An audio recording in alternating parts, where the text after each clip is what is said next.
Hi, I'm Steve Schwartz, co-founder of Unrivaled, and your host for this episode of Beyond the Scoreboard. If you're unfamiliar with Beyond the Scoreboard, it's a show about the positive work that professional sports teams are doing for fans and entire communities. On today's feature, we're talking with Chris Millman, Vice President of AMB Sports and Entertainment. They're the owners of the Atlanta Falcons, the Atlanta United, and the Mercedes-Benz Stadium. Chris and I will discuss the team's recent acquisition of some mobile interactive robots that will be used to deliver community relations programs for both teams. Hey, Chris, thank you for joining us on Beyond the Scoreboard. Hey, I'm thrilled to be here. Thanks for having me on today. Absolutely. Just to get started, take a minute and give us a quick overview of why the Falcons and the United recently purchased some high-tech robots.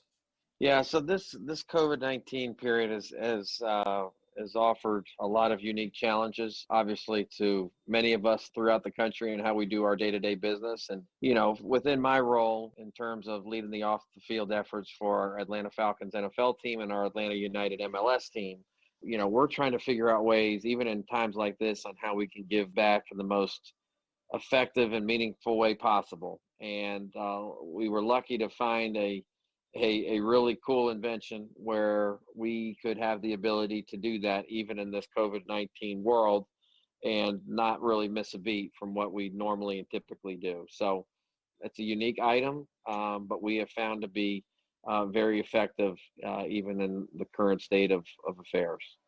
These robots, if I understand them correctly, they were robots from Omni Labs. Is that correct? Yeah, that's correct. They're actually a company that we found and actually got put in contact with from the Seattle Seahawks, the NFL team out there, and had basically they had a relationship with them, and they brought it to our attention that they were going down the road with using these, especially during this time frame. And we looked into it ourselves and said, "Oh my gosh, how are we not doing this? We have got to figure out a way to do this." And, lo and behold, we were able to work together with one of our close partners, AT&T, and we were able to go in it together to really bring a unique, effective way to really change some folks' lives virtually through this robot. Very cool. And Chris, specifically, why did the Falcons and the United decide to purchase these robots? I mean, what applications are the teams using the robots for? Well, we spend a lot of time visiting local hospitals here in the area with both our soccer players on the United side and then on the Falcon side through our players and our cheerleaders and our mascot. And, just because, that we're in this environment right now with COVID-19, we were not going to, stop doing that type of community activation. We needed to figure out a way to do this in an effective way to really make some people's lives. And people right now need happiness more than ever. And if we can be still figure out a way to do that, albeit virtually, and keep our associates and players and cheerleaders and mascots safe as well, then we're going to do that. So that led to the purchase of us moving forward. Outstanding. And you had mentioned AT&T. What is their role in this partnership? Yeah, no. So AT&T were one of our biggest partners that we have, and they heard about that we were going down this route in terms of purchasing these robots, and they looked at it like a way for them to give back as well. So now we obviously, anytime the robot makes an appearance, we do it on behalf of the Atlanta Falcons and AT&T, or Atlanta United and AT&T. And they were a part of us bringing these robots to life here in Metro Atlanta. And so when the robots roll out into the community for whatever community event that you guys execute them for, what exactly are their capabilities? What exactly can they do? And what is the interaction with fans? Yeah, so it's interesting. These robots are actually kind of remote control. So we have the ability to you can really control them from no matter where you are. Typically how we've done it so far, and again, we're still kind of in the early stages, is that we'll have a hospital member or whatnot who will handle the control of the robots from there in the hospital themselves in case we run into any type of technical difficulties. But then, that's when we'll also have a player or mascot or cheerleader who will be more or less zooming in and will be on the iPad on the robot, and going in kind of room to room type settings and visiting and spending time and having a chance to talk to the individual patients or whatnot that we're seeing. And I know I've mentioned that we're just using these at hospitals currently, but we also have plans to use this for other events as well.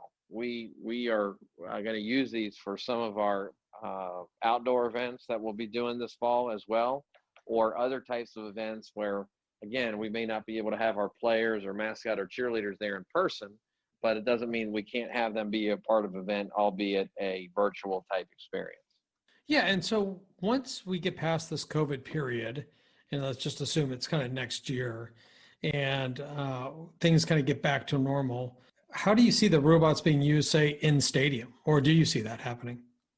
The in-stadium question is a good one. That's not something, honestly, that we've explored at this point. Not to say that's not something we won't consider in the future, but right now it's about reaching out and connecting with our fans that are out in the community that may not be able to leave the hospital, that may not be able to leave, an organization with where they're stuck. So we're going to go to them in a safe way through these particular robots. So right now, honestly, that's where our focus is.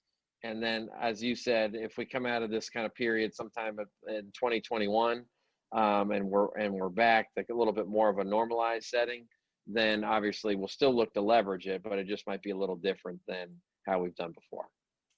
Wow. And how many robots did the teams acquire? We got one robot for each team. So the Atlanta United, our soccer franchise, has one robot that we use for our community relations efforts, and then purchased a robot too on the Atlanta Falcons side for our community relations efforts as well. Oh, that's great news. And it sounds like it's early days, but so far everything is working according to plan. Yeah, no, it's really been great, honestly. We used them for the first time a couple weeks ago with our soccer team, and was really, really cool seeing not just how much the kids. We used it at one of our local children's hospitals here in Atlanta, Children's Healthcare of Atlanta at Eggleston. And the kids obviously were just blown away to have this robot come wheeling into the room, and then, it's dressed in the Atlanta United kit, which we call our uniform. And there's one of our players there on the iPad talking to them, and they're getting a chance to have a little bit of a discussion. It was just really, really cool to see that. But I'll tell you, our players really enjoyed it as well, and getting a chance to really still make a difference, and even in this kind of virtual way through a robot. They thought it was super neat. So again, really happy so far with how we've been able to leverage those, and we'll look to continue to do it as we move along. That's just amazing. I mean, as horrible as this COVID period has been, some of the technology and some of the solutions that we as a society have come up with, have been just phenomenal. And I can only imagine that things like, these robots that you guys are using, will only continue to be used in advantageous ways well after the COVID period. So, congratulations on, overcoming, our current situation and finding a solution.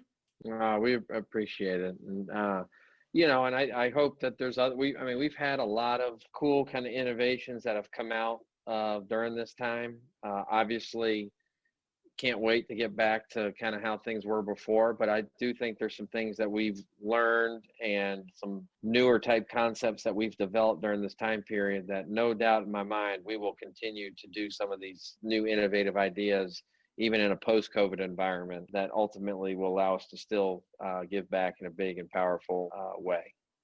Outstanding. Chris, is there anything else that sports fans across the country should know about what the Atlanta Falcons and the Atlanta United are doing in this initiative or any others? Well, I think that, both of our franchises try to be the very best on the field. No question about it. And that's always going to be something that our owner, Arthur Blank, is striving to bring championships to our city. But just as important, though, we're trying to win championships off the field too. So when you look at both of our franchises, you're looking at both franchises that are looking to be a really asset to the community and be able to make an impact with the community with our brand, with our players, et cetera. And that's what our organization is all about. So you will probably see both of these teams in a lot of different ways, figuring out ways to make impacts. And, hopefully that we'll continue to try to be the very best in both the NFL and both Major League Soccer. Well said. Well said. Chris, thank you so much for joining us on Beyond the Scoreboard today. Stay safe and stay healthy. Hey, thank you so much for having me on. Go Falcons, go United.